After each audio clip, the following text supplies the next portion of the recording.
Hello guys, তোমাদের সকলকে আরও একবার ওয়েলকাম আমার নতুন আরও একটা ভিডিওতে।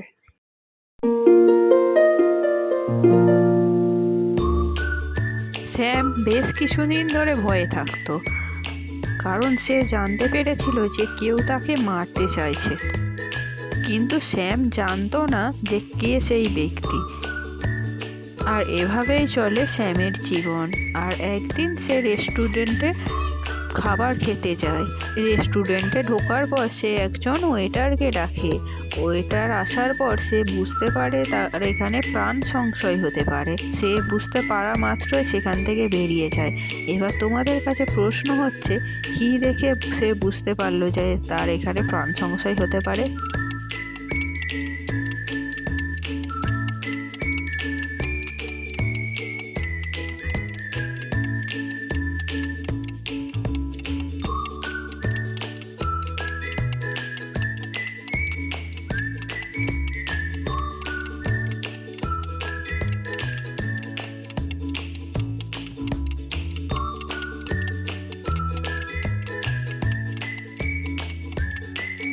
বন্ধুরা, তোমরা ভালো করে লক্ষ্য করলে দেখতে পারবে যে এখানে যতগুলি ওয়েটার আছে প্রত্যেকেরই গলায় একটি করে টাই আছে।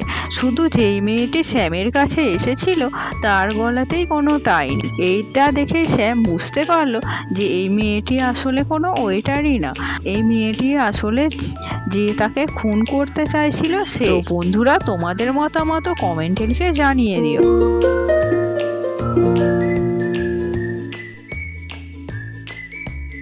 সামনের দিক থেকে একটি ট্রেন দ্রুত গতিতে এগিয়ে আসছে। এবার ট্রেনটি 1 নম্বরেও যেতে পারে, 2 নম্বরেও যেতে পারে। এবার সমস্যাটি এখানেই শেষ না। সমস্যাটি হলো 1 নম্বরে বাঁধা আছে তোমাদের নিজের ফ্যামিলি এবং 2 নম্বরে বাঁধা আছে তোমার লাভার, এবং তোমাদের হাতের কাছে রয়েছে একটি হ্যান্ডেল। এই হ্যান্ডেলটা দিয়েই তুমি ঠিক করতে পারো কোন দিকে ট্রেনটি যাবে। এখন প্রশ্ন একটাই, এই ভয়ঙ্কর মুহূর্তে তুমি কি সিদ্ধান্ত নেবে? কাকে বাঁচাবে, ফ্যামিলি নাকি লাভার? একটু ভেবে দেখো এবং তোমার মতামত কমেন্টে লিখে জানিয়ে দাও।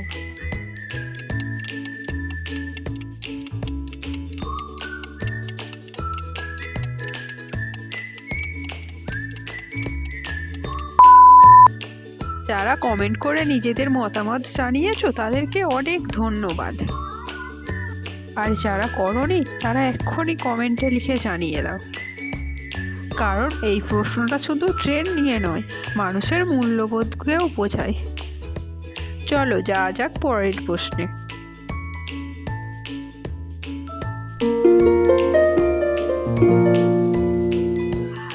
মনে করো তুমি একটি অন্ধকার ঘরের মধ্যে আটকে পড়েছো। এবার এখানে 3টি দরজা আছে। 3টি দরজার মধ্যে একটি দরজার পিছনে রয়েছে বাইরে যাবার রাস্তা, আর 2টি দরজার পিছনে রয়েছে দেওয়াল।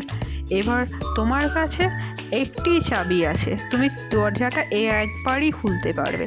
এবার তোমার কাছে প্রশ্ন হলো, তুমি বুঝবে কী করে কোন দরজার পিছনে আছে বাইরে যাবার রাস্তা? উত্তরটি জানা থাকলে এখনই কমেন্ট করো। এবং এই প্রশ্নগুলির মাধ্যমেই পরীক্ষা করা হবে যে তোমরা কতটা নিখুঁতভাবে চিন্তা করতে পারো।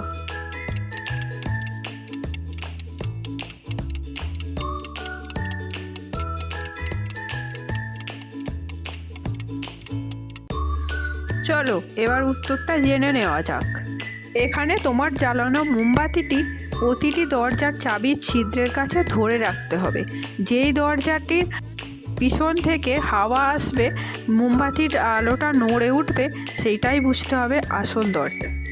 যারা যারা উত্তরটি এটাই হবে ভেবেছিলে তারা ভিডিওটিতে একটি লাইক করে দাও।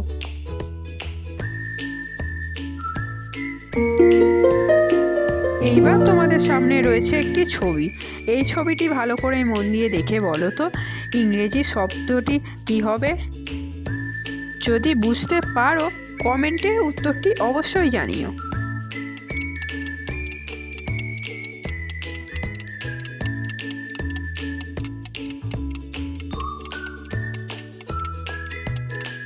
উত্তরটি হবে সানসেট, কারণ এখানে সানের ছবি আছে আর সানটা স্যাড হয়ে আছে, এখানে উত্তরটি হবে সানসেট। চলো এবার পরের প্রশ্নটি দেখা যাক।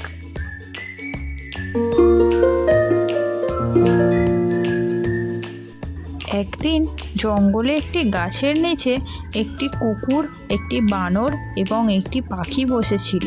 চারটি হিংস্র এবং নেকড়ে চারদিক থেকে এদেরকে ঘিরে ফেলে। এবার তোমরা কি বলতে পারবে এই তিনজনের মধ্যে কে বেঁচে যাবে? কুকুর, বানর নাকি টিয়া?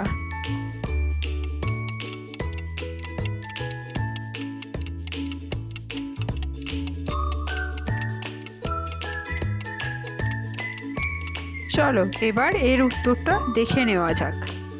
হিংস্র নেকড়েগুলোকে দেখা মাত্রই বানরটি সঙ্গে সঙ্গে গাছে উঠে যাবে আর টিয়া পাখিটি উড়ে যাবে, অর্থাৎ বানর এবং টিয়া পাখি বেঁচে যাবে এবং শেষ পর্যন্ত কুকুরটি একাই পড়ে থাকবে এবং হিংস্র নেকড়েগুলো কুকুরটাকে খেয়ে ফেলবে।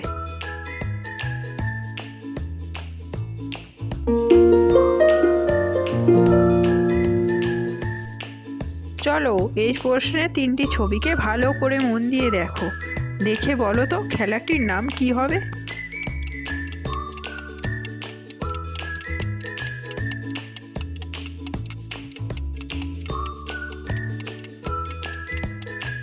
এখানে তোমরা দেখতেই পাচ্ছ, প্রথমেই আছে ফয়হস্য, তারপরে আছে উট, তারপরে আছে বল। এখানে খেলাটির নাম হবে ফুটবল।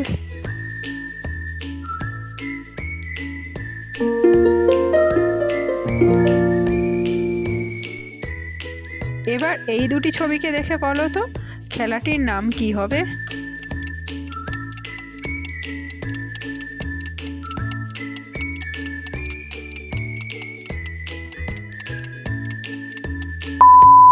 এখানে প্রথমেই রয়েছে একজন কানা, তারপরে রয়েছে মাছি। উত্তর হয়ে গেল কানামাছি।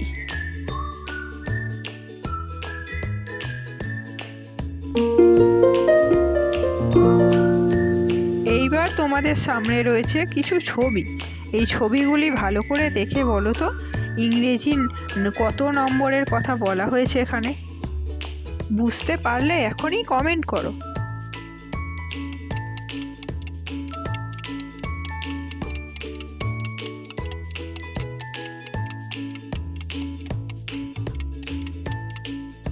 উত্তরটা কিন্তু খুবই সহজ। এখানে রয়েছে 4টি, এখানে রয়েছে 4টে টি, অর্থাৎ 4, এখানে শব্দটি হবে 4টি।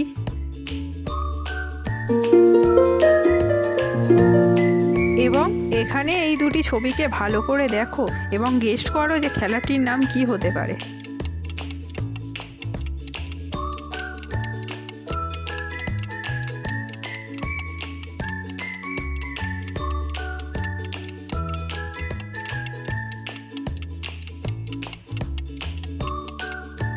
প্রথমটা হচ্ছে সাত এবং তারপরেরটা হচ্ছে র, দুটোকে মিলিয়ে হয় সাঁতার।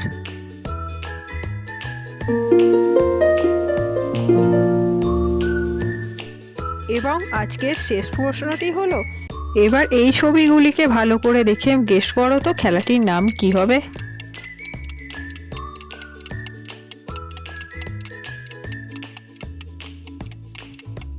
এখানে প্রথমেই রয়েছে হয়ে আকার, তারপরে আছে আট, তারপরে আছে ডু ডু।